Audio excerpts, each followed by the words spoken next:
Assalamualaikum warahmatullahi wabarakatuh. Innal hamdalillahi nahmaduhu wa nasta'inuhu wa nastaghfiruh wa na'udzu billahi ta'ala min shururi anfusina wa min sayyiati a'malina. Man yahdihillahu fala mudilla lahu wa man yudlil fala hadiya lahu. Wa asyhadu an la ilaha illallah wahdahu la syarika lahu wa asyhadu anna Muhammadan abduhu wa rasuluh. Ya ayyuhalladzina amanu taqullaha haqqa tuqatih wa la tamutunna illa wa antum muslimun. Ya ayyuhan nasu taqu rabbakumul ladzi khalaqakum min nafsin wahidah wa khalaqa minha zawjaha wa batha minhuma rijalan katsiran wa nisaa'a wattaqullaha alladzi tasaaluna bihi wal arham innallaha kana 'alaikum raqibah. Ya ayyuhalladzina amanu taqullaha wa qulu qawlan sadida yuslih lakum a'malakum wa yaghfir lakum dhunubakum wa may yuti'illaha wa rasulahu faqad faza fawzan 'azima. Amma ba'd. Fa inna asdaqal hadithi kitabullah wa khairal hadi hadyu Muhammadin sallallahu alaihi wasallam wa syarrul umuri muhdatsatuha wa kullu muhdatsatin bid'ah wa kulla bid'atin dhalalah wa kulla dhalalatin finnar. Ma'asyiral muslimin, ikhwani fillah, rahimani wa rahimakumullah. Alhamdulillah, segala puji bagi Allah Jalla wa Ala yang karena limpahan nikmatnya kita dipertemukan kembali oleh Allah di majlis ini untuk kita melanjutkan pembahasan kitab Ushulus Sunnah yang dikarang oleh Al-Imam Muhammad atau Imam Ahmad bin Hanbal rahimahullah dengan syarah penjelasan dari Syekh Muhammad ibn Sa'id Ruslan hafizahullahu ta'ala. Kita pada pertemuan sebelumnya sedang membahas tentang akidah ahli sunnah, ya, termasuk di antara prinsip sunnah kata Imam Ahmad adalah al-iman qaulun wa amalun yazidu wa yanqus. Ya, iman itu adalah ucapan dan perbuatan, bisa bertambah dan bisa berkurang. Ini sudah kita bahas pada pertemuan sebelumnya, rincian dari pembahasan akidah ahli sunnah tentang iman. Ya. Atau kalau kita mau ringkaskan kembali untuk refresh kembali, memurajaah kembali pelajaran yang telah lalu, ahli sunnah menetapkan bahwa iman itu adalah keyakinan di dalam hati, ucapan lisan, dan perbuatan anggota badan. Bisa bertambah dengan ketaatan dan bisa berkurang dengan kemaksiatan. Ini yang ditetapkan oleh Ahlus Sunnah dan menjadi salah satu pokok dalam akidah. Menyelisihi akidah yang satu ini, ada dua kelompok yang menyelisihi akidah yang satu ini. Yang pertama adalah Al-Murji'ah, ya, Al-Murji'ah dengan berbagai macam variannya, termasuk di dalamnya Jahmiyah dalam bab ini, kemudian Al-Karramiyah, dan juga Al-Asy'ariyah wal Maturidiyah, dan Murji'atul Fuqaha. Ini 4 varian Murji'ah. Yang pertama Jahmiyah, yang kedua Karramiyah, yang ketiga Al-Asy'ariyah wal Maturidiyah, dan yang keempat Murji'atul Fuqaha. Ada perbedaan sedikit di antara 4 kelompok ini, tapi mereka sama-sama meyakini bahwa amal perbuatan itu bukan bagian dari iman. Ya, amal perbuatan itu bukan bagian dari iman. Makanya disebut Murji'ah itu karena akharu al-amala an musammayatil iman. Mereka itu menghilangkan amal dari iman. Sehingga konsekuensinya orang yang berzina, orang yang minum khamr, orang yang membunuh, ya, itu semuanya adalah mukmin yang sempurna imannya. Karena menurut mereka la yadurru ma'al imani dzanbun. Perbuatan maksiat, perbuatan dosa itu tidak membahayakan iman. perbuatan dosa itu tidak menciderai iman. Ya, ini sudah kita bahas kelompok Murji'ah. Kemudian lawannya apa? Al-Khawarij. Ya, lawannya Murji'ah ini adalah Al-Khawarij. Ya, Al-Khawarij menganggap bahwa perbuatan dosa itu menghilangkan iman bil kulliyah, secara total. Sehingga orang yang berzina, orang yang minum khamr, itu di pandangan mereka adalah orang yang kafir, murtad, hilang imannya. Baik, ini kita bicara tentang hukum di dunia. Ya, hukum di dunia, pelaku zina, pelaku narkoba, dan yang semisal dari perbuatan maksiat. Menurut Murji'ah tadi, orang seperti ini apa hukuman dunianya? Imannya sempurna. Ya, mukmin kamilul iman. Adapun menurut Khawarij, hukum dunianya apa? Kafir. Tapi itu berkaitan dengan hukum dunia. Adapun dengan hukum di akhirat, maka pelaku dosa besar menurut orang-orang Murji'ah, maka mereka di surga. Ya, mereka di surga. Sedangkan menurut Khawarij, pelaku dosa besar itu di mana mereka? Di neraka. Kekal di dalamnya selama-lamanya. Ya, bukan cuma di neraka, tapi kekal di neraka selama-lamanya. Tadi ada yang terlewatkan, satu kelompok lagi. Khawarij itu digandengkan dengan kelompok apa dalam bab ini? Mu'tazilah. Nah, Khawarij itu digandengkan dengan kelompok Mu'tazilah, tapi hanya dalam hukum akhirat.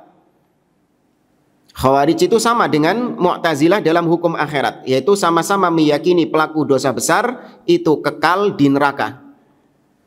Sedangkan dalam hukum dunia, Khawarij menganggap kafir, sedangkan Mu'tazilah menganggapnya apa istilah mereka?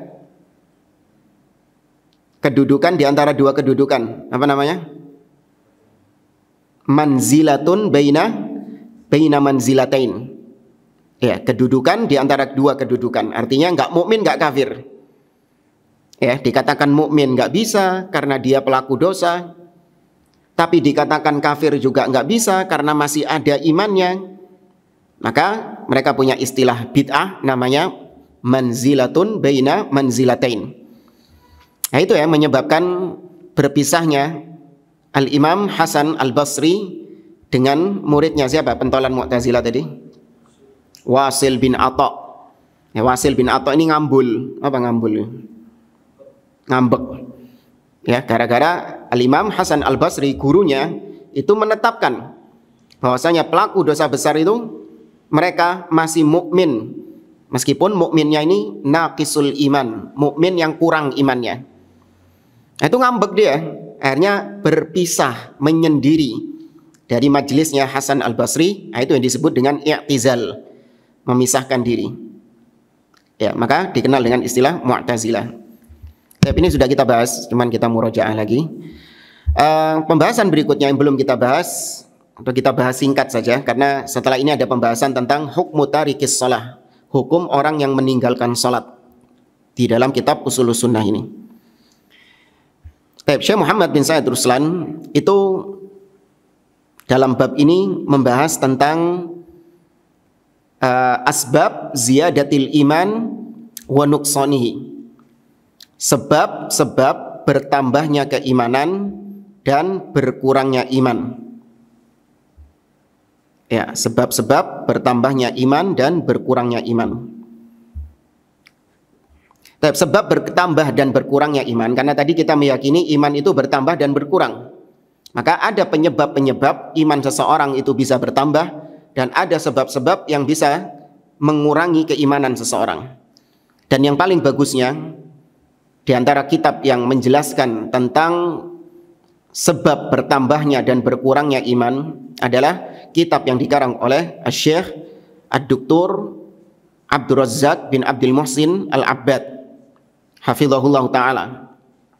Syekh Abdul Razzaq itu punya kitab namanya Asbab Ziyadatil Iman. Itu ringkasan dari kitab beliau Ziyadatul Iman wa Nuqsanihi wa Hukmul Istifna fihi. Ya, tentang sebab-sebab bertambah dan berkurangnya iman. Dan insya Allah sudah diterjemahkan. Ya, sudah diterjemahkan dalam bahasa Indonesia. Kalau nggak salah judulnya Pasang Surut Keimanan atau apa? Ya, yang semisal dengan itulah ininya apa? Judul terjemahnya itu. Karangan Syekh Abdul Razak bin Abdul Muhsin Al-Abbad. Tapi di sini kita poinkan beberapa poin. Kita bahas secara ringkas saja, nggak terlalu mendalam. Apa sebab bertambahnya iman? Tapi sebab bertambahnya iman itu beliau menyebutkan di sini ada 3. Tapi 3 ini masing-masing ada ininya, subnya.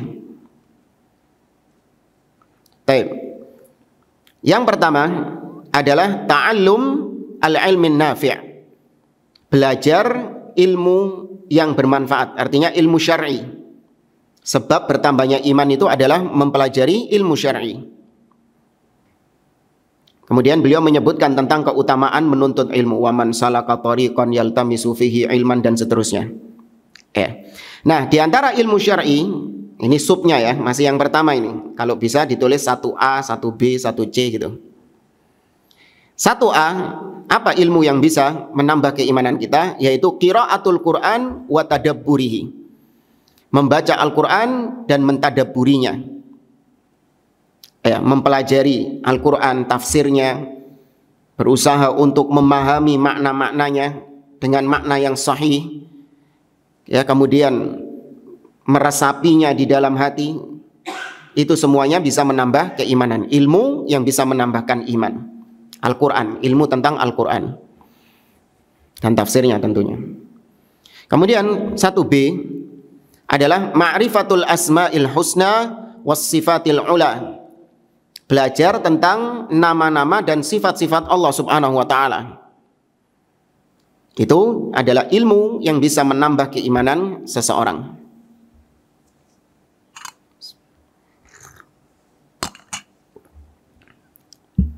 Kemudian 1C, ilmu tentang sirah nabawiyah. Ya, mempelajari sirah Nabi SAW. Itu juga bisa menambah keimanan kita. Tatkala seorang mempelajari bagaimana kehidupan Rasul SAW, maka ya ta'athar. Dia terpengaruh dengan kehidupan Nabi yang sangat mulia itu, maka itu menambah keimanan dia apabila dia praktekkan tentunya. Kemudian yang D, 1D, yaitu ta'ammul mahasinid dinil islami, yaitu mempelajari tentang keindahan-keindahan syariat Islam ini. Ya, hukum-hukum yang Allah berlakukan bagi hamba-hambanya. Kenapa kok diwajibkan sholat? Kenapa kok laki-laki itu boleh poligami misalnya itu. Ya, itu kan syariat juga itu kan. Nah, kalau dipelajari tentang hikmah-hikmah di balik itu semakin menguatkan keimanan kita. Ya, kalau nggak salah sering kita sampaikan apa hikmahnya poligami. Apa coba? Biasanya bapak-bapak paling hafal itu. Hah? Apa hikmahnya poligami? Kalau kita melihat di antara tanda akhir zaman itu adalah qillatu ar-rijal wa kathratu an-nisa. Sedikitnya jumlah laki-laki dan semakin banyaknya jumlah perempuan. Ya, itu satu. Perempuan banyak, laki-laki sedikit. Secara asal gitu memang.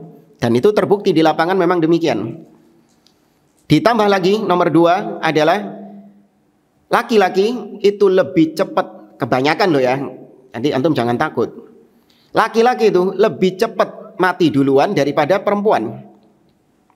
Ya kan, wajar dong, karena laki-laki ini kan kerja di luar. Ya kan, rentan mungkin kena penyakit, mungkin kecelakaan dan lain sebagainya. Beda sama perempuan yang memang tabiatnya di mana? Di rumah. Meskipun nggak menutup kemungkinan istri lebih dulu mati daripada suami, nggak. Cuman di sini dihukumi secara kebanyakan. Bahwasanya laki-laki lebih dulu, biasanya lebih dulu wafat daripada perempuan. Makanya lebih banyak mana? Duda atau janda? Akeh rondo sen. Ya, lebih banyak janda. Berarti semakin mengurangi jumlah laki-laki enggak? Semakin mengurangi jumlah laki-laki. Kemudian yang ketiga, sudah semakin sedikit ditambah dengan laki-laki yang siap menikah lebih sedikit daripada perempuan yang siap menikah. Ya, laki-laki itu apalagi kalau di negeri kita itu siap menikah itu wah, ribet persyaratannya itu. Harus punya mobil mungkin, harus punya pekerjaan tetap, ngantor dan lain sebagainya. Harus lulus kuliah. Ya, kira-kira umur berapa? Ya, 25 lah. Sudah pantas kan kalau lulus SMA ojo rabi dhisik. Adapun perempuan yang siap menikah, ada persyaratan seperti itu? Nggak ada. Cari ngeblak koma tok wisan. Oh, sapa sing ati teko monggo. Ya, nggak perlu harus ngantor, nggak perlu harus punya pekerjaan ini, enggak. Berarti laki-laki yang siap menikah lebih sedikit daripada perempuan yang siap menikah. Itu 4. Yang kelima adalah laki-laki semakin sedikit dengan maraknya LGBT. Ya, dengan maraknya LGBT.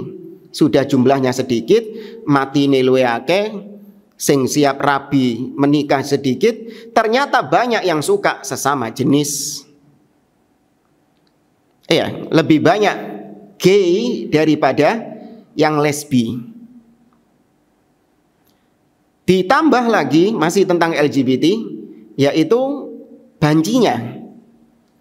Lebih banyak laki-laki yang menjadi perempuan daripada perempuan yang menjadi laki-laki. Tuh. Ini realita yang ada nggak jamaah? Ya.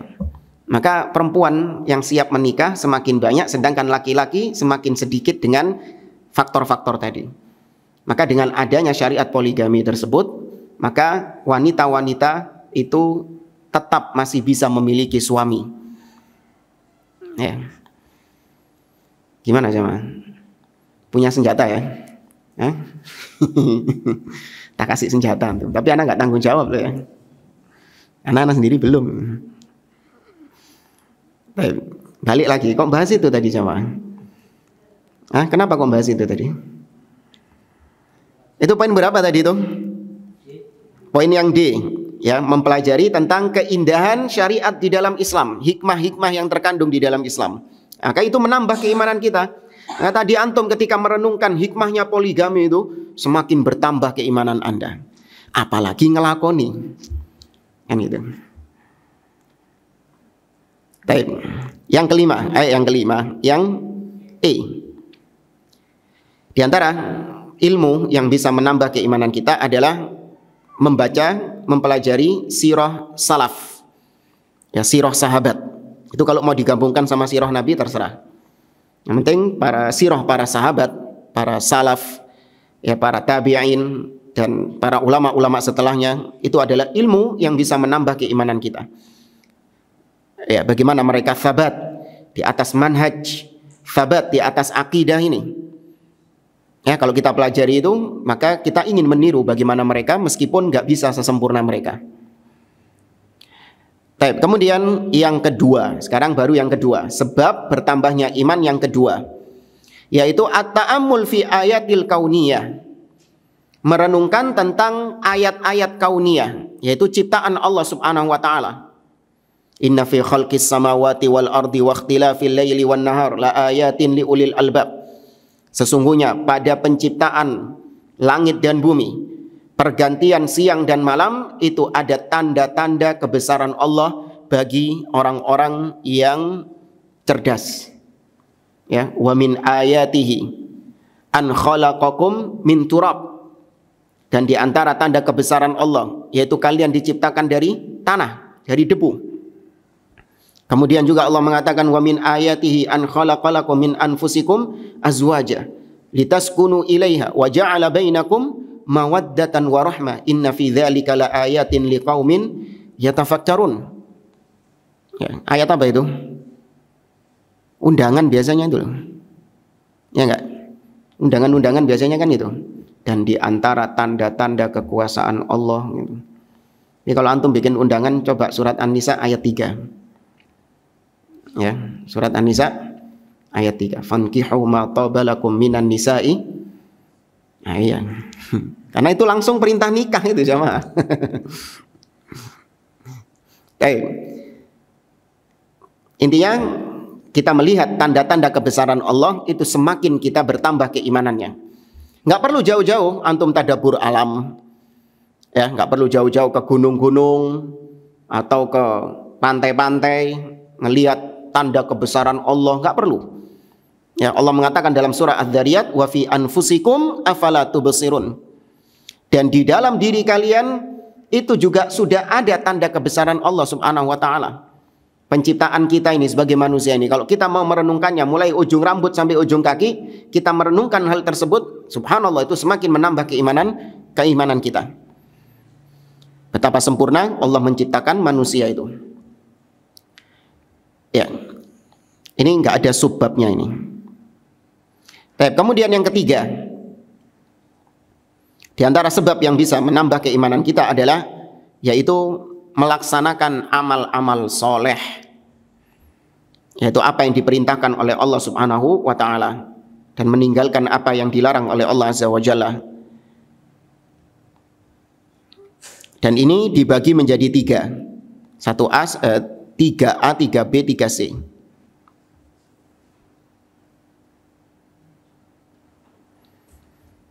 Apa saja amal soleh itu? Amal soleh itu ada 3, yaitu amalan hati, amalan lisan, dan amalan anggota badan.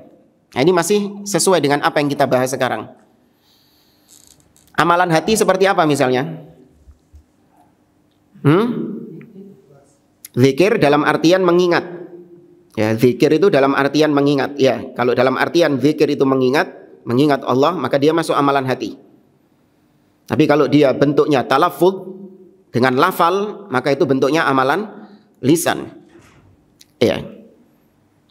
Di antara contoh amalan hati seperti khauf, ya, rasa takut kepada Allah, ar-raja, berharap kepada Allah, at-tawakkul, tawakal kepada Allah Subhanahu wa taala, ikhlas, mahabbah, dan yang semisal dengannya. Kemudian di antara amalan lisan tadi berzikir dengan lisan, tasbih, tahmid, takbir, ya, tahlil, nggak pakai awas. Ya. Kemudian qiraatul Quran, membaca Al-Quran, ya, zikir-zikir yang diajarkan oleh Nabi SAW, zikir pagi petang, ya, zikir sehari-hari, doa masuk masjid, doa keluar masjid, doa masuk WC, doa keluar WC, dan yang lainnya. Itu kalau kita amalkan semakin menambah keimanan kita.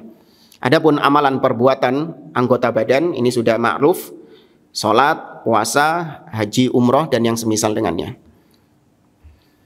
Kalau mau kita tambahkan yang keempat, di antara yang bisa menambah keimanan kita adalah yaitu duduk bersama orang-orang yang baik, berkawan, berteman dengan orang-orang yang baik. Ya, itu semakin menambah keimanan kita. Sebagaimana sabda Nabi SAW yang memisalkan teman duduk yang baik itu seperti apa kata Nabi? Penjual parfum, penjual minyak wangi. Sedangkan teman duduk yang jelek seperti pandai besi, ya, blacksmith, pandai besi. Baik, langsung saja kemudian pembahasan yang berikutnya, asbab naqsil iman, sebab-sebab berkurangnya iman. Ya, sebab-sebab berkurangnya iman. Ingat ya, kalau mau pembahasan lebih lanjut tentang hal ini, silahkan baca kitabnya Syekh Abdul Razak yang berjudul Pasang Surut Keimanan atau yang semisal dengannya. Sudah ada terjemahnya. Kalau mau yang bahasa Arab nanti bisa minta ke anak PDF-nya, tapi ya kalau kitabnya beli. PDF-nya nggak apa-apa, tak kasih gratis sama Anda. Sebab berkurangnya iman. Nah, di sini dibagi menjadi 2 sama Syekh Abdul Razak. Ada sebab asbab dakhiliyah, ada sebab kharijiyah. Atau kalau kita terjemahkan sebab internal dan sebab eksternal. Ini bukan memori ya, memori internal, memori eksternal, bukan. Ya, sebab internal itu maksudnya adalah sebab-sebab dari dalam diri kita sendiri. Sedangkan sebab eksternal itu sebab dari luar diri kita.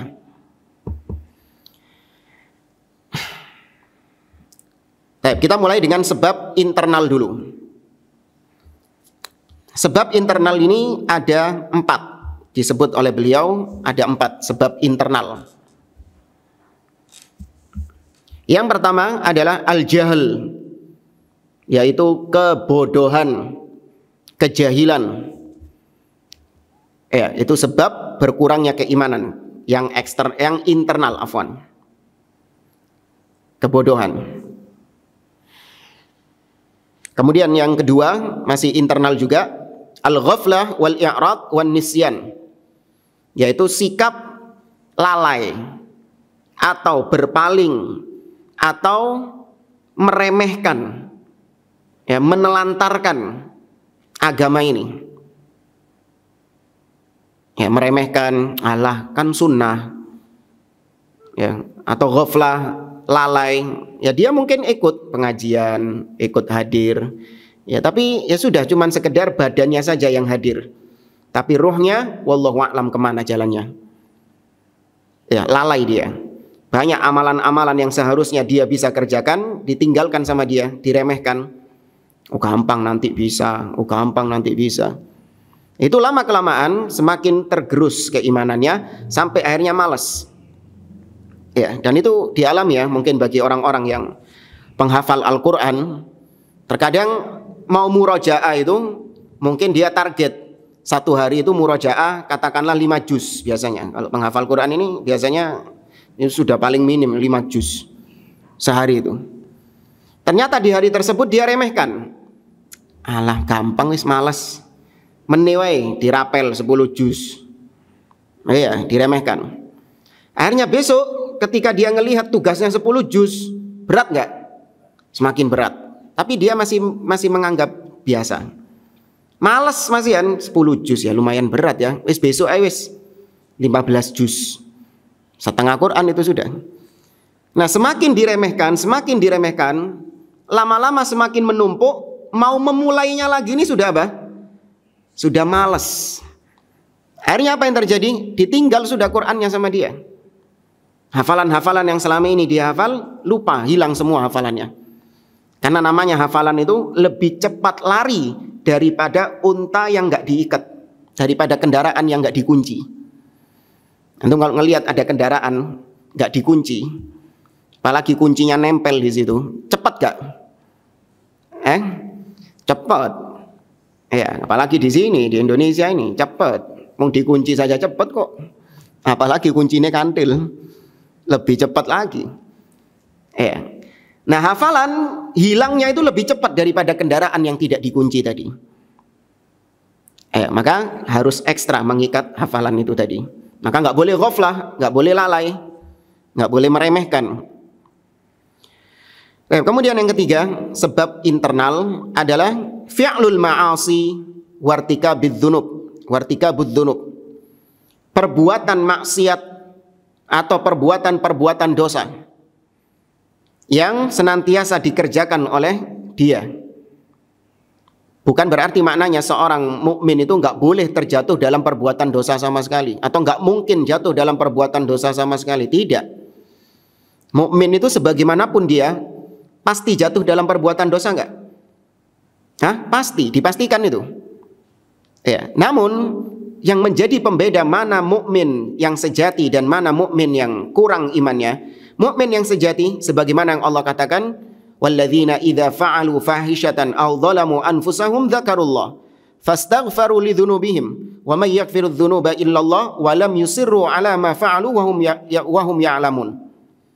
Kata Allah, mereka ini apabila jatuh dalam perbuatan dosa, jatuh dalam perbuatan zalim, maka mereka langsung ingat kepada Allah dan mereka langsung istighfar, minta ampun kepada Allah Azza wa Jalla, karena mereka tahu tidak ada yang mengampuni dosa selain Allah, dan mereka tidak terus-terusan melakukan perbuatan tadi. Makanya kata para ulama, tidak ada dosa besar apabila itu adalah dosa kecil yang dilakukan secara terus-menerus. Ngomong apa tadi? Kebalik, iya. Tidak ada dosa kecil ya apabila itu dilakukan secara terus-menerus.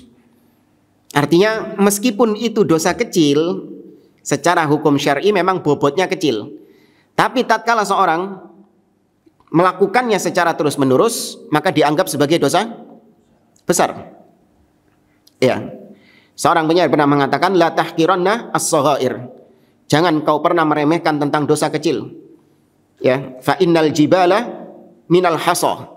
Karena tidaklah gunung itu melainkan hanya dari kerikil-kerikil yang kecil. Ya, gunung yang kita lihat menjulang tinggi ke atas itu hakikatnya kerikil-kerikil yang kecil. Ya, maka tidak ada dosa kecil apabila itu dilakukan secara terus-menerus, dan tidak ada dosa besar apabila bertobat kepada Allah Subhanahu wa taala.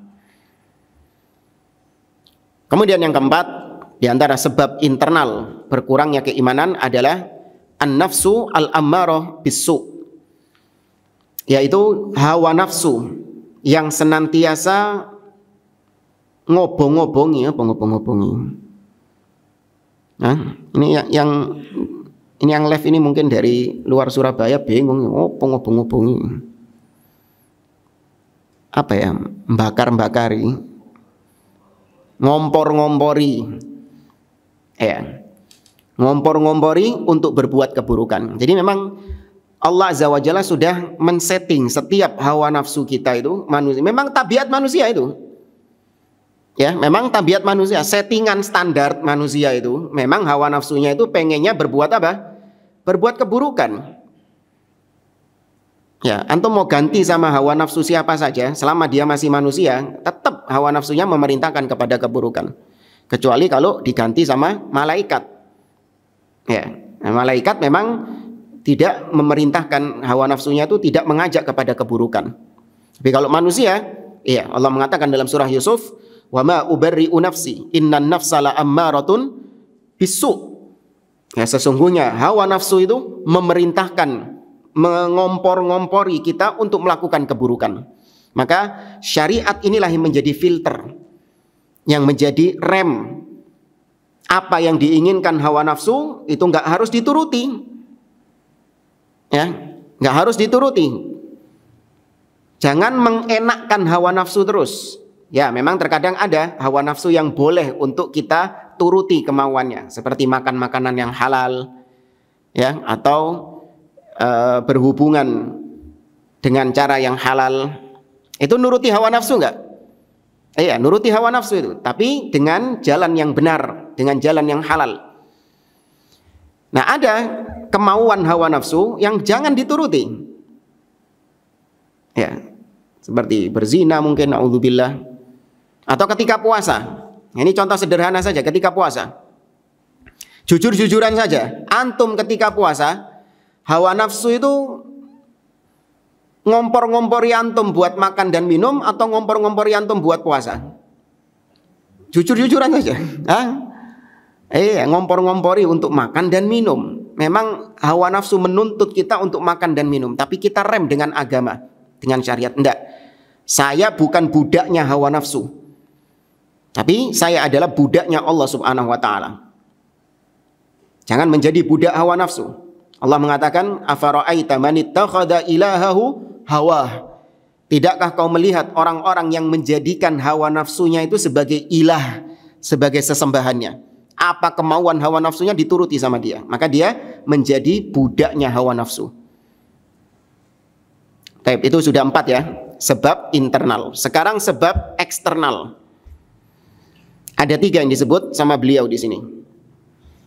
Yang pertama, apa kira-kira yang pertama? Sebab dari luar. Apa itu? Sebab yang terbesar ini jamaah. Yang memang passionnya dia adalah menyesatkan hamba Allah dari jalan yang lurus. Syaitan. Ya, asyaitan. Antum harusnya jawab itu tadi, cuman mungkin dilupakan sama dia. Wa ma ansanihu illa syaitanu an adzkurah. Tidaklah yang membuat aku lupa kecuali syaitan itu tadi. Tapi syaitan adalah sebab terbesar eksternal yang membuat keimanan kita turun. Ya memang sudah janjinya dia kepada Allah ketika dikeluarkan dari surga, dia mengatakan qala fabima aghwaytani la aq'udanna lahum siratakal mustaqim. Ya Allah, karena engkau telah mengeluarkan aku, maka sungguh aku akan sesatkan hamba-hambamu dari jalanmu yang lurus. Thumma la'atiyannahum min baini aydihim wa min khalfihim wa an aymanihim wa an syama'ilihim wa la tajidu aktsarahum syakirin. Aku akan datangi mereka dari depan, belakang, kanan, kiri, dan kau tidak akan mendapati kebanyakan mereka bersyukur kepadamu. Kemudian yang kedua, sebab eksternal adalah ad-dunya wa fitnatuha, fitnah dunia. Itu yang menyebabkan iman seseorang turun adalah fitnah dunia, gemerlapnya dunia, takjub dengan apa yang ada di dunia ini. Allah mengatakan bal tu'thirunal hayatad dunya wal akhiratu khairun wa abqa. Memang kalian itu lebih mementingkan dunia kalian, padahal akhirat itu lebih baik dan lebih kekal. Menjual agamanya demi untuk mendapatkan dunia.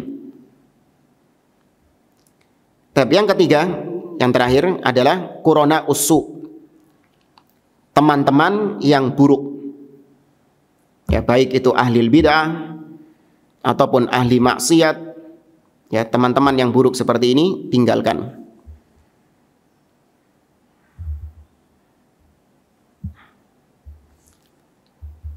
Oke, pertanyaan berkaitan dengan teman yang buruk ya. Kalau misalnya ada seorang, antum punya teman gitu misalnya. Ya, antum punya teman misalnya. Ada dua orang teman antum. Yang satu itu dia itu ahlus sunnah. Dia ini ahlus sunnah, akidahnya di atas akidah salaf.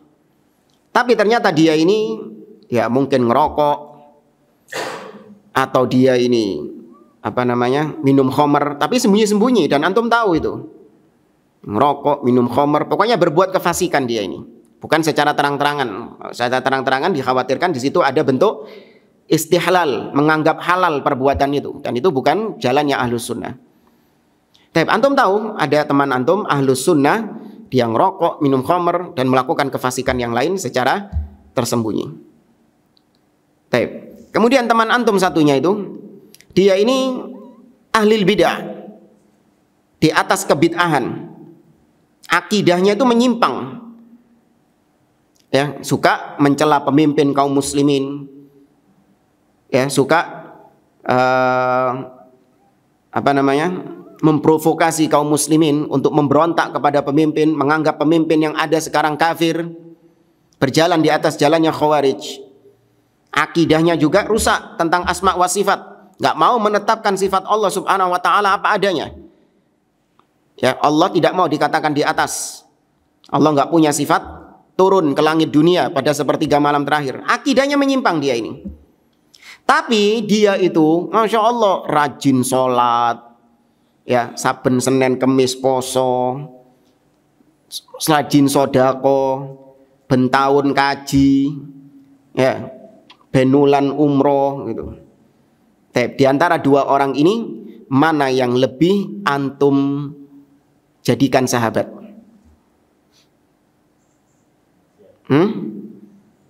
Ya. Ini yang cuma dua tok ya. Kalau ada yang ketiga ya ketiga. Ini kita dihadapkan dengan, dikomparasikan dengan dua hal yang sama-sama buruk. Dua-duanya ini buruk ya. Tapi namanya keburukan ini apa? Berjenjang-jenjang. Di antara dua teman antum ini mana yang lebih buruk? Yang ahli bid'ah, meskipun dia taat, ahli sholat, ahli puasa, ahli sodakoh, kaji bolak-balik, tapi kalau ahli bid'ah, dia ini jenjangnya lebih rendah daripada yang ahli maksiat selama dia ahlu sunnah. Itu ditegaskan oleh Imam Al-Barbahari dalam kitabnya Syarhus Sunnah. Ya, kita mau bacakan narasinya di sini. Imam Al-Barbahari rahimahullah taala mengatakan di dalam Syarhus Sunnah, idza ra'aita ar-rajula min ahli sunnah multaziman bis sunnah lakinnahu yaf'alul ma'asi wa fasiqan wa fajiran fashibhu wajlis ma'ahu fa innahu laisa yadurruka ma'siyatahu au ma'siyatuhu. Kata beliau, apabila kau mendapati ada seseorang ahlus sunnah, dia ini berpegang dengan akidah-akidah yang lurus, tidak didapati kebid'ahan, penyimpangan di dalamnya, namun dia ini pelaku maksiat, fasik, fajir, ya tadi ngerokok, minum khamr, jatuh dalam perzinahan, maka kalau Anda dapati ada orang seperti ini, nggak apa-apa, jadikan dia sebagai temanmu, duduk bersama dia nggak apa-apa, bermajlis bersama dia nggak apa-apa, karena maksiatnya itu insya Allah tidak akan membahayakanmu. Ya, kemaksiatan yang dia lakukan itu tidak akan merugikanmu, tidak akan membahayakanmu. Ya, karena mungkin nggak orang seperti ini maksiatnya itu ngejak-ngejak. Ya, tadi kita katakan dia di atas apa? Di atas sunnah. Ya, mentok-mentok kok dia maksiat untuk dirinya sendiri. Ya, kalau dia sampai ngejak-ngejak maksiat, kalau sampai dia menghalalkan maksiat tersebut, maka ini bukan ahlu sunnah, masuk ahli bid'ah, ahli maksiat lagi. Iya.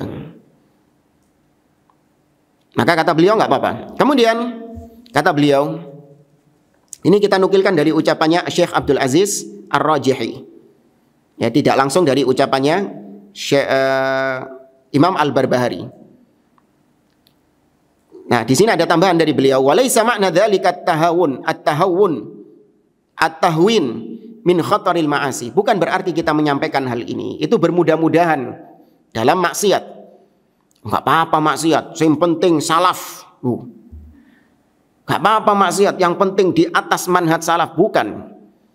Balil muallif yuridu ayyubayyina annal bid'ah au annal bid'ata asyaddu minal maksiyah. Tapi yang dimaksud sama penulis, yaitu Al-Imam Al-Barbahari, yang dimaksud sama beliau untuk menegaskan bahwa bid'ah lebih dahsyat, lebih jelek, lebih buruk daripada kemaksiatan. Itu yang diinginkan sama beliau. Ya, tapi kalau kita mau berteman, maka cari teman yang apa? Ahlu sunnah dan ahli ta'ah. Ahlu sunnah yang soleh. Itu kalau kita mau cari teman. Ya, maka jangan gagal paham. Sebagian ucapan salaf itu terkadang disalahpahami oleh sebagian orang. Seperti ucapannya Abul Jauza misalnya, li an yujawirani qirodatun wa khanazir ahabbu ilayya min ayyujawirani ahadun minhum. Sungguh aku bertetangga dengan monyet-monyet dan babi-babi lebih mending bagiku daripada aku bertetangga dengan ahli bid'ah. Sebagian orang bilang apa? Oh ya sudah, sana berangkat ke Bonbin sana. Ya, tinggal di sana sama bedes-bedes dan babi-babi gitu. Enggak gitu maknanya.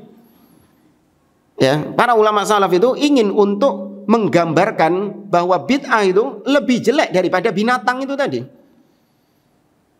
Ya, kalaupun memang dipaksakan ya, duduk sama monyet dan duduk sama ahli bid'ah, yang bisa membahayakan agama antum yang mana? Ahli bid'ah. Antum duduk sama bedes, hatta 1000 bedes sih, gak bakal antum kena syubhat. Iya. Pulang ke rumah itu sambat, aduh, anak tadi dari Bonbin, dari kebun binatang. Kenapa? Kena syubhat anak. Kok bisa? Iya, anak di kandang bedes itu dapat syubhat anak. Nah, ada kayak gitu. Yang ada kalau antum datang ke majelisnya ahli bid'ah. Nah, datang ke majelisnya ahli bid'ah, nah baru di situ antum kena syubhatnya ahli bid'ah. Ya, maka Bonbin lebih baik daripada majelisnya ahli bid'ah tadi. Maka dengan demikian bedes lebih baik daripada ahli bid'ah. Tapi kalau disuruh milih, masa antum bertetangga sama bedes? Tarsan dong. Ya kan? Nah, lanjut lagi kata beliau. Fa idza ra'aitar rajula, atau kata beliau di sini, wa idza ra'aitar rajula zahidan muta'abbidan mutaqashifan walakinnahu sahibu bid'atin fala tujalishu fabi'ibadatihi la tanfa'hu. Kata beliau, apabila kau melihat ada seorang yang dia itu zuhud. Ya, zuhud. Zuhud itu apa? Ya, kalau diterjemahkan sederhana hidupnya. Ya, apa yang dia perlukan ya sudah dipakai, dan yang selain itu disodakohkan sama dia. Ya, tidak ambisi terhadap dunia, zuhud. Bukan berarti nggak boleh menikmati kenikmatan dunia, salah. Kayak sebagian orang-orang sufi, zuhud itu artinya apa? Mambung, gelandangan. Iya, nggak boleh pakai baju bagus, ya pakai parfum, punya rumah bagus, ya pakai mobil, nggak boleh. Harus compang-camping, nggak boleh mandi. Iya, nggak boleh pakai parfum. Semakin apek semakin zuhud. Iya, itu zuhudnya orang-orang sufi. Makanya sampai orang gila dijadikan wali sama mereka. Orang zuhud muta'abbidan, dia itu ahli ibadah. Tadi kita sebutkan rajin sholat, puasa, sedekah dan yang lainnya. Walakinnahu sahibu bid'ah, tapi dia ini ahli bid'ah. Ya, dia di atas kebid'ahan. Akidahnya menyimpang. Jatuh dalam kesesatan-kesesatan, maka jangan berteman dengan dia, jangan duduk bersama dia. Karena jangan tertipu dengan ibadah-ibadah yang dia kerjakan. Ya, jangan tertipu dengan ibadah-ibadahnya tersebut. Maka dengan demikian kesimpulannya, kata Syekh Abdul Aziz Ar-Rajihi, inna sunni al-asi khairun minal mubtadi' li'annal ma'siyata aqallu minal bid'ah. Sesungguhnya ahlus sunnah yang pelaku maksiat itu lebih baik daripada pelaku bid'ah, ahli bid'ah, meskipun ahli ibadah. Ya, saya ulangi, ahlus sunnah pelaku maksiat itu lebih baik, lebih mending. Ini dua-duanya buruk, tapi lebih mending ahlus sunnah yang berbuat maksiat, pelaku maksiat, daripada ahli bid'ah meskipun rajin ibadah, meskipun soleh rajin ibadah. Ya. Maka ahlus sunnah itu nggak ada ngelihat seorang itu dari amalan-amalannya dijadikan sebagai tolak ukur sama dia. Oh, fulan ini Masya Allah ini ulama besar. Kok bisa? Iya, dia itu ibadahnya kenceng. Nggak dilihat akidahnya sama dia, nggak dilihat manhajnya sama dia. Yang penting dilihat ibadahnya kenceng. Iya, puasa itu Masya Allah tiap hari puasa dia. Saya nggak pernah ngelihat dia nggak puasa. Bahkan puasanya itu buka puasanya itu bukan maghrib lagi itu, hampir subuh baru buka, langsung gabung ngambil sahur bisa. Ya, Masya Allah ini. Kalau dulu Nabi sholat malam itu sampai bengkak kakinya, ini cuklek. Ya, Anda ngelihat kesolehannya yang luar biasa, ini tertipu. Nggak dilihat kalau dia ini akidahnya menyimpang dari manhaj salaf. Maka ahlus sunnah ngelihat akidahnya. Ya, baru kemudian dilihat bagaimana ibadahnya dia. Kalau dia menjalankan kewajiban-kewajiban tersebut, maka sudah cukup baginya. Ya, meskipun meninggalkan yang sunnah-sunnah itu bukan termasuk hal yang menyebabkan dia keluar dari ahlus sunnah. Kemudian ini sudah selesai ya pembahasan tentang sebab-sebab bertambahnya dan berkurangnya iman. Kemudian pembahasan selanjutnya yaitu tentang al-istithna fil iman. Ya, dibahasakan dengan al-istithna fil iman, atau diterjemahkan pengecualian dalam keimanan. Itu terjemahan secara literalnya. Istithna artinya pengecualian. Apa maksudnya istithna dalam masalah iman?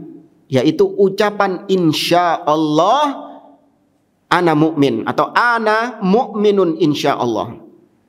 Saya adalah orang mukmin insya Allah. Nah, kalimat ini dibahas sama para ulama. Karena dua kelompok yang menyimpang tadi, yaitu Murji'ah dan Khawarij, itu juga membahas tentang hal ini. Kelompok yang sesat dulu kita bahas. Kelompok Murji'ah mereka itu mengharamkan mengucapkan insya Allah. Bukan mengharamkan mengucapkan insya Allah, mengharamkan mengucapkan ana mu'min insya Allah. Ya, bukan mengharamkan insya Allahnya, bukan, tapi mengharamkan ucapan saya mukmin insya Allah. Itu diharamkan sama mereka. Kenapa? Karena mereka meyakini keimanan itu tetap. Ya, iman seseorang itu tetap. Mau dia berbuat zina, ya, sehari 24 jam dia berzina non-stop, maka dia mukmin kaati insya Allah karena sudah diyakini keimanannya. Baik, adapun Khawarij kebalikannya. Khawarij mewajibkan kalau ngomong ana mukmin wajib ngomong insya Allah. Kenapa? Karena kata dia, kita nggak tahu, mungkin kita ini melakukan perbuatan dosa. Perbuatan dosa itu menyebabkan apa tadi kata mereka? Kafir. Maka kita nggak tahu apakah kita ini beriman atau tidak. Karena manusia itu berbuat dosa. Ya, maka kalau ditanya apakah kau mukmin, maka mereka mewajibkan mengatakan saya mukmin insya Allah. Wajib hukumnya. Kalau ahlu sunnah gimana? Mengikut yang mana ahlu sunnah? Mengikut Murji'ah? Mengikut Khawarij? Ahlu sunnah di mana biasanya? Tengah. Ya, ahlu sunnah berada pertengahan. Baik, ahlu sunnah memperinci.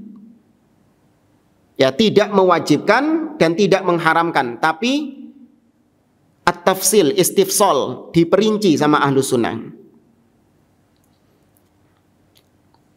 Baik, ahlu sunnah mereka itu tidak mengatakan insya Allah apabila itu berkaitan dengan aslul iman, apabila berkaitan dengan dasar keimanan kita.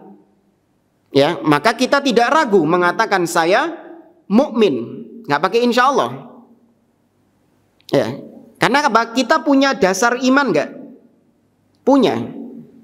Ya, masing-masing orang mukmin itu kita punya dasar keimanan itu, aslul iman namanya. Ya, maka kita mengatakan saya mukmin, saya adalah orang yang beriman. Namun ahlu sunnah terkadang juga mengucapkan insya Allah. Saya mukmin insya Allah. Kapan? Dalam beberapa kondisi. Ya, ahlu sunnah itu baru mengucapkan insya Allah itu dalam rangka atau dalam kondisi berikut ini. Yang pertama, bin nadhari ilal qabul. Yaitu kalau ahlu sunnah memandang dari sisi diterimanya iman itu atau tidak. Baik, jamaah, antum yang ada di sini ini mukmin kan? Jamin nggak keimanan antum ini diterima sama Allah Subhanahu wa taala? Tidak. Maka kita mengatakan apa? Insya Allah. Ya. Tapi kalau ditanya antum itu beriman nggak sekarang ini? Insya Allah. Tidak. Saya mukmin. Nggak pakai insya Allah nggak apa-apa sudah. Kenapa? Karena saya meyakini rukun iman, saya meyakini keimanan kepada Allah, imanan kepada malaikat dan yang lainnya dari perkara-perkara yang wajib diyakini. Saya mengimani itu. Ya, apa ada keraguan di situ antum? Ada syak? Tidak. Tapi kalau dilihat apakah keimanan yang saya imani sekarang ini nanti diterima sama Allah ataukah tidak, maka kita katakan insya Allah, semoga diterima. Kondisi yang kedua, ahlu sunnah mengatakan ana mukmin insya Allah, yaitu untuk menghindarkan diri dari tazkiyatun nafs. Ya, untuk menghindarkan diri dari mentazkiyah diri sendiri, menyucikan diri sendiri, merasa suci. Ya, sebagai bentuk kehati-hatian saja. Kemudian yang ketiga, ahlu sunnah mengucapkan insya Allah itu dari sisi kesempurnaan imannya itu. Baik, antum sekarang saya tanya, iman antum ini perfect atau tidak? Antum mukmin, ya Kak? Antum kan mukmin. Ya. Mukmin itu ada dua modelnya. Ada mukmin kamilul iman dan ada mukmin naqisul iman, mukmin yang kurang imannya. Kan gitu kan? Mukmin yang sempurna imannya dan mukmin yang kurang imannya. Dua-dua disebut mukmin. Apa dalilnya?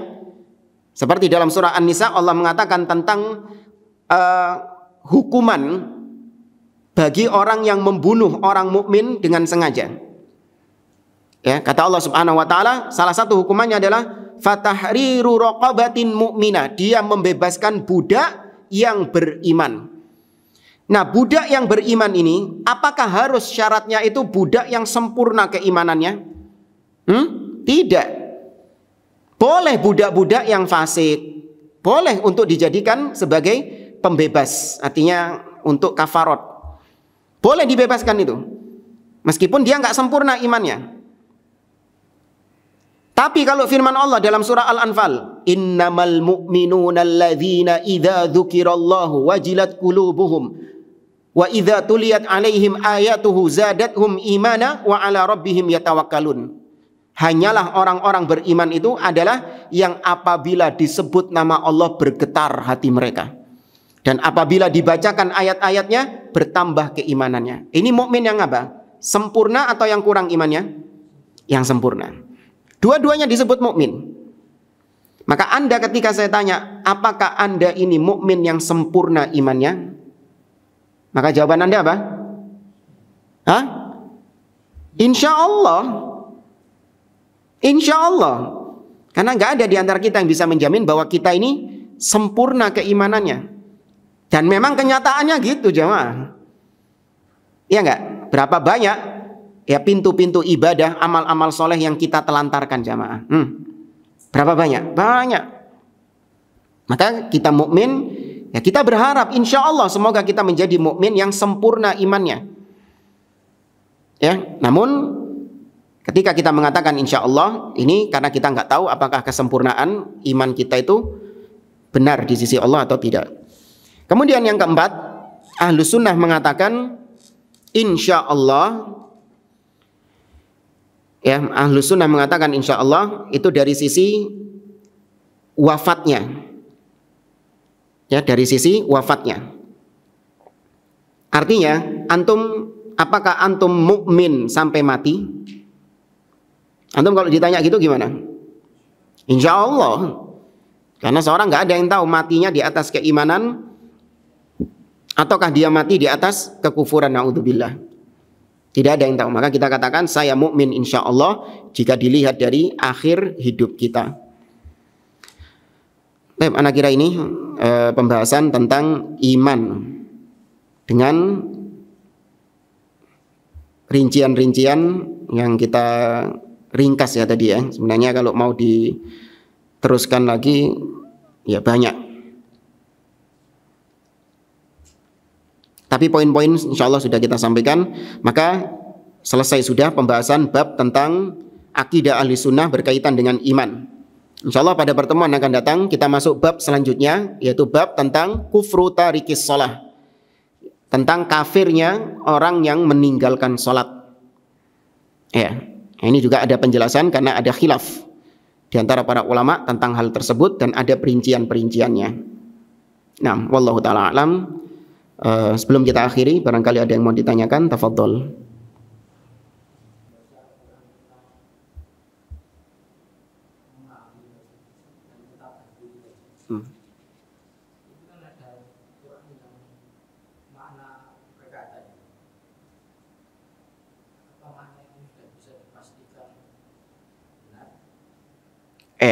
Al-Quran perkata maksudnya. Ya. Baik. Syekh Muhammad bin Shalih Al-Utsaimin rahimahullahu taala, beliau ketika membahas di awal-awal kitab tafsir beliau, atau beliau punya kitab tersendiri namanya Usulun fit Tafsir, kaidah-kaidah dalam tafsir. Nah, di situ beliau membahas tentang tarjamah. Tarjamah artinya terjemah, yaitu bahasa Al-Quran ditransfer ke bahasa lain selain bahasa Al-Quran, yaitu bahasa Arab. Karena kita tahu Al-Quran diturunkan dalam bahasa Arab. Inna anzalnahu Qur'anan Arabiyyan la'allakum ta'qilun. Nah, terjemah itu mentransfer bahasa Al-Quran ke bahasa yang lain. Nah, terjemahan itu ada dua model.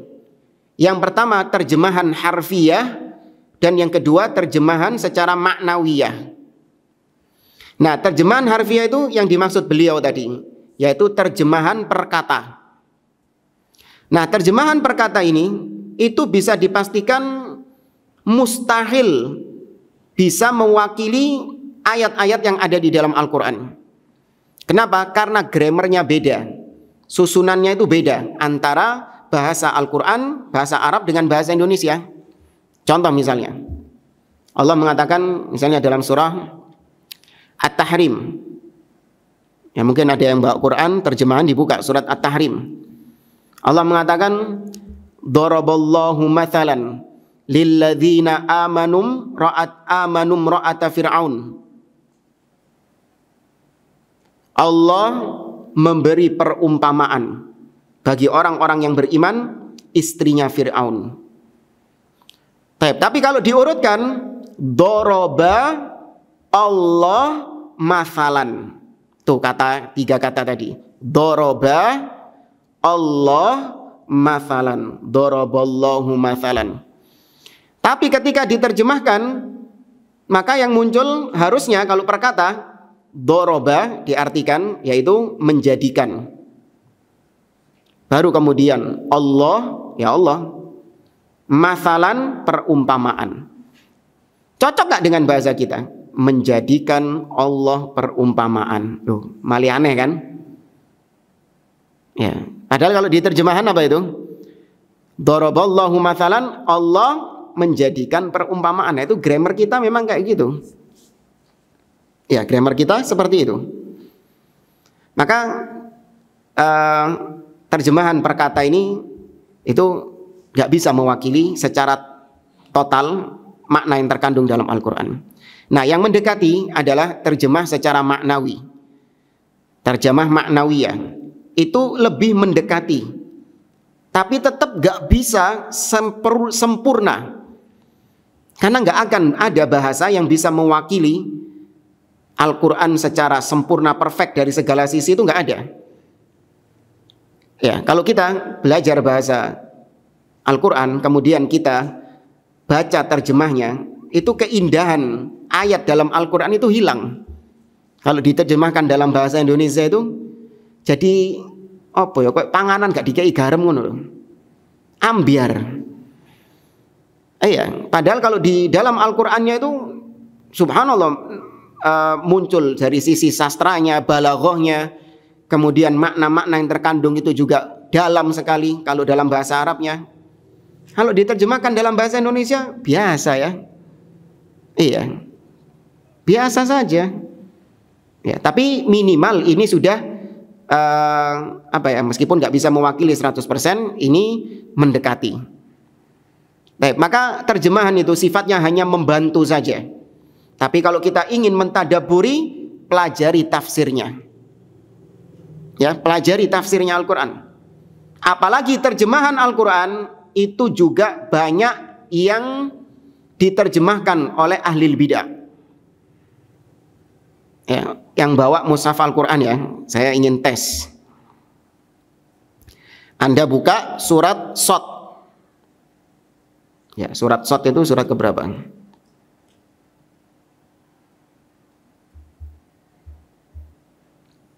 Surat Shad ayat 75. Yang ada terjemahnya silakan buka.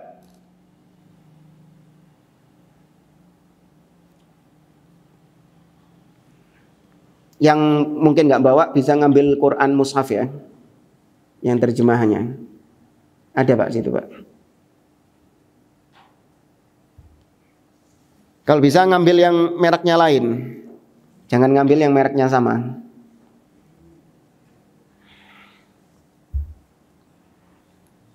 Surat Shad ayat 75.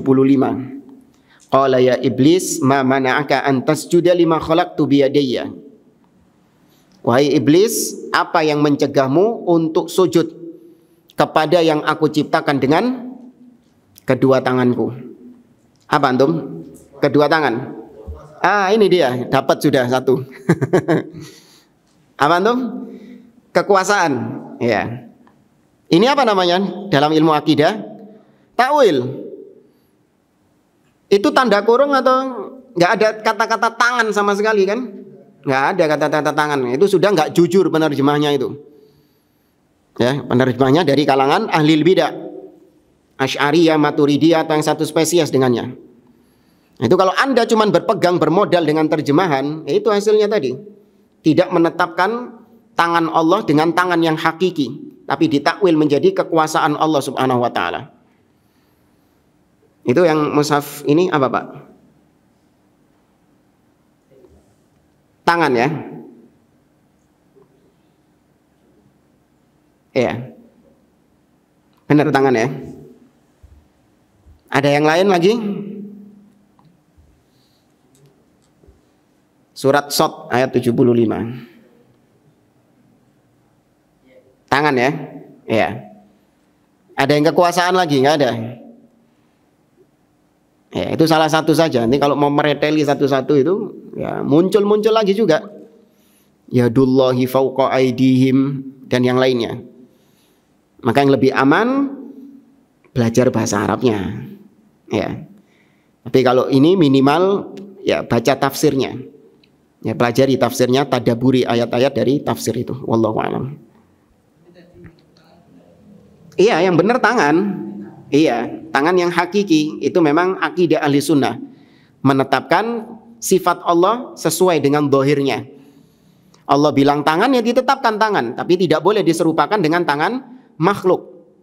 Allah bilang dia punya wajah, wa yabqa wajhu rabbika dzul jalali wal ikram, ditetapkan Allah punya wajah tanpa ditanyakan bagaimana wajahnya dan tanpa diserupakan dengan makhluk. Tetapkan saja itu wajah yang hakiki, tenanan. Ya, jangan ditakwil ke makna yang lain. Oh, wajah itu kiasan. Maksudnya itu keagungan Allah. Maksudnya itu kebesaran Allah. Enggak, ini takwil yang batil. Sebagaimana tangan tadi itu ditakwilkan menjadi kekuasaan. Ini bukan jalannya as-salaf, tapi jalannya ahli bid'ah dari kalangan Maturidiyah dan yang semisal dengannya. Tapi jamaah, anak kira ini yang bisa kita sampaikan. Wallahu ta'ala a'lam. InsyaAllah kita lanjutkan di pekan yang keempat. Ya, kemarin saya bilangnya keliru ya. Kita berubah pertemuannya jadi pekan kedua dan pekan keempat. Nah, dan insyaallah kita lanjutkan di Sabtu pekan keempat. Hadza wallahu a'lam bishawab. Aqulu qouli hadza subhanakallahumma wa bihamdik asyhadu an la ilaha illa anta astaghfiruka wa atubu ilaik. Wa akhiru da'wana anil hamdulillahi rabbil alamin. Wassalamualaikum warahmatullahi wabarakatuh.